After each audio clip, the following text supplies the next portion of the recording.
I'm in downtown Boston on the corner of Commonwealth Avenue and Exeter Street with Dina Kraft, who's a longtime foreign correspondent based in Israel until rather recently, having covered bombings around the Mideast, in Africa. I mean, here you are in Boston to get away from that. What was it like watching this very peaceful marathon yesterday, and then suddenly it all changes in a moment?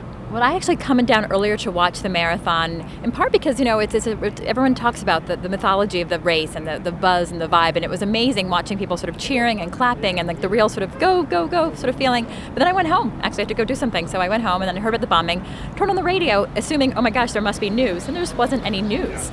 Politely, at about half past the hour, the newscaster came on and gave an update with considerable bad news about the bombings, about people's legs being blown off. The amount of time it took to get the news was interesting to me. What do you think accounts for that disconnect? Because, I mean, the United States is notoriously on the news and as it breaks. So. Yeah, but they're not on the news for bombs blowing up people, and the way they are, unfortunately, in places like Israel and around the world. And Israeli reporters just go into attack mode, into an attack reporting mode, that is, and they know how to cover it. And even when I went to the hospitals, I actually told my editor, I said, should I go to the hospital? It hadn't even occurred to them, I think, because here in Israel, of course, you rush to the hospitals, but also you get access at hospitals.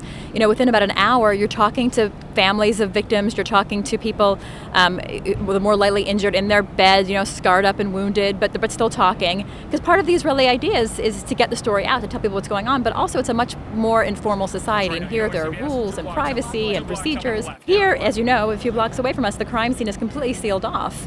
I think it speaks to a very different way of treating crime, in part because in Israel, everyone knows that there's less of an importance on forensics, because Israelis know it was probably Hamas or some known terror group that had committed the atrocity.